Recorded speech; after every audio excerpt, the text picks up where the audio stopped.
Hello नमस्कार सत श्री अकाल अस्सलाम वालेकुम। कैसे हैं जनाब? जो ज़कात खोर फौज जाके सऊदी अरेबिया को सुरक्षा देने की बात कर रही है, यानी सऊदिया ने जिस फौज को भाड़े पर बुलाया है, पाकिस्तान और सऊदी अरेबिया के मिलिट्री पैक्ट की जो छोटू जाके गले मिल रहा था वहां पर, और इसको एक बहुत बड़ी उपलब्धि मानी जा रही थी, एक गेम चेंजर माना जा रहा था। यह पैक्ट हुआ क्यों था? पहले भी मैंने वीडियो में आप लोगों को बताया था कि साहब सऊदी अरेबिया की माफी चाहता हूं, फटी पड़ी थी इजराइल से, और पाकिस्तान की फटी पड़ी थी ऑपरेशन सिंदूर से। तो साहब ये इनका एक इनफॉर्मल समझौता पहले से था। पाकिस्तान के तथाकथित भिखारी ज़काती फौजी सऊदी में पड़े रहते थे, अलग अलग उनके ठिकानों की सुरक्षा के लिए उस फौज ने, उस मुल्क ने अपने न्यूक्लियर एसेट्स गिरवी रख दिए हैं साथियों। बहुत से एक्सपर्ट्स, बहुत से एनालिस्ट, हम आप इसी बात को बहुत दिन से चर्चा कर रहे थे, खास तौर से जब ऑपरेशन सिंदूर में नूर खान एयरबेस की भारत ने ऐसी की तैसी की थी और दरद उधर अमेरिका को और डोनाल्ड ट्रंप को हुआ था, तो ये बातें उठनी शुरू हुई थी, चर्चा में आई थी, फिर ठंडे बस्ते में चली गई थी। हाल में एक चैनल को दिए हुए इंटरव्यू में CIA operative John Kiriakou, if I am pronouncing the name correctly, जो 2002 में ऑपरेट कर रहे थे पाकिस्तान के अंदर बतौर CIA एजेंट, उन्होंने चैनल को दिए हुए इंटरव्यू में एक बहुत बड़ा खुलासा किया है कि जनरल परवेज मुशर्रफ को millions and millions and millions पैसा दिया गया था प्रोजेक्ट्स के नाम पर, डेवलपमेंट के नाम पर, हकीकत है उनके खाने के नाम पर। पता है किस लिए?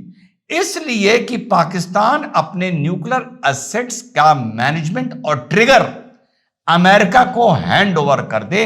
और बतौर मिस्टर जॉन, जो CIA के ऑपरेटिव रह चुके हैं, उन्होंने ये इंटरव्यू में बताया है कि जनरल परवेज मुशर्रफ ने अपने न्यूक्लियर एसेट्स अमेरिका को हैंड ओवर कर दिए थे।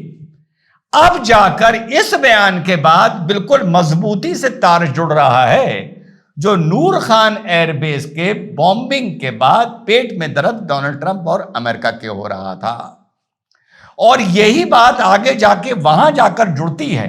अब जाहिर सी बात है, यह बात पब्लिक डोमेन में नहीं थी, लेकिन मैं नहीं मान सकता कि हमारी रॉ को या IB को या हमारी गवर्नमेंट को इस बात की जानकारी नहीं थी। अब आप लोगों को समझ में वो बात आ रही होगी जो मैं बहुत दिन से बोल रहा हूं। जो लोग ये बोलते हैं कि डोनाल्ड ट्रंप ने नरेंद्र मोदी की पीठ में छुरा मारा है, हकीकत यह है कि कई चीजें मैं बता चुका हूं कि नरेंद्र मोदी ने डोनाल्ड ट्रंप से कहा कि यार देखो, सबसे ऊपर मेरा देश है और देश का हित है। और ऑपरेशन सिंदूर शुरू करने से पहले भी अमेरिका को कॉन्फिडेंस में नहीं लिया, और ऑपरेशन सिंदूर के वक्त नूर खान बेस को हिट करने से पहले भी उनको कॉन्फिडेंस में नहीं लिया, और सीज फायर को भी लेके आज तक नहीं कहा कि अमेरिका का उसमें कोई रोल था। फिर अमेरिका ने कहा रशिया से तेल ना लो, तो भारत ने कहा हम तो लेते रहेंगे। फिर अमेरिका ने कहा मुझे यार तुम नोबेल पीस प्राइज के लिए रिकमेंड कर दो, तो भारत ने कहा हम नहीं करेंगे। तो ये सारी बातें जुड़ के लाजमी है कि डोनाल्ड ट्रंप जाकर इतना चिढ़ा है। वापस मुद्दे पर आते हैं तो मिस्टर जॉन बताते हैं कि जब पाकिस्तान न्यूक्लियर वेपन बना रहा था तो इजराइल और अमेरिका ने साइंटिस्ट AQ खान को मारने का मंसूबा बना लिया था, और उसको मारना बहुत आसान था, हमें उसकी पूरी रूटीन पता थी, और हम ट्रिगर दाबने जा रहे थे। हमें रोका किसने? हमें रोका सऊदी गवर्नमेंट ने। सऊदी गवर्नमेंट ने कहा कि AQ खान को टच ना करो, पाकिस्तान की फजियत हो जाएगी, ये वो मुल्क है जिसके हमारे साथ संबंध हैं। इन्होंने किंग फैजल के नाम पर अपना एक शहर रखा जिसका नाम फैजलाबाद रखा, तो प्लीज इनको टच ना करो। इस मारे AQ खान को बख्शा गया था, लेकिन उसको हाउस अरेस्ट करके छोड़ दिया गया था। तो यह चौंका देने वाली बात साथियों सामने आई है, जो पब्लिक डोमेन में बहुत दिन से थी, लेकिन इतनी ऑथेंटिक खबर पहली बार मिली है। साथ ही साथ FATF ने बहुत जबरदस्त लताड़ लगाई है पाकिस्तान को, और यह कहा है, एग्जैक्टली कहा है, उनकी जो हेड हैं उनका नाम है एलिसा डी एंडो मैड्राजो, फ्रांस में बोलते हुए उन्होंने पाकिस्तान को सीधा कहा है कि अगर आप ग्रे लिस्ट से बाहर आ गए हो तो शुक्र मनाओ, लेकिन ग्रे लिस्ट से बाहर आना कोई बुलेट प्रूफ नहीं है। हमारी नजर तुम पर गड़ी हुई है और तुम्हारी यहां अभी भी टेरर फंडिंग को और मनी लॉन्ड्रिंग को टेरर फंडिंग के लिए इस्तेमाल किया जा रहा है। और उन्होंने यह भी कहा है कि तुम लोग डिजिटल प्लेटफॉर्म्स इस्तेमाल कर रहे हो और ऑनलाइन पोर्टल्स फिर से स्टार्ट कर रहे हो अपनी टेरर फंडिंग, अपनी टेरर को फंड करने के लिए, और जो ऑपरेशन सिंदूर में डैमेजेस हुए हैं उसको बनाने के लिए, संवारने के लिए। और यह चीज वहीं जाके जुड़ रही है जो तुफैत इल मोमिन बनी थी। किसने बनाई थी? सादिया बाजी ने बनाई थी और समीरा बाजी ने बनाई थी। कौन है सादिया बाजी और समीरा बाजी?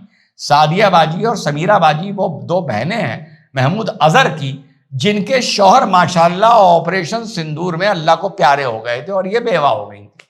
तो इन्होंने कसम खाई है कि अब मैं भारत से बदला लेके रहूंगी, पर कसम तो खा ली, पर पीछे पैसा नहीं मिल रहा।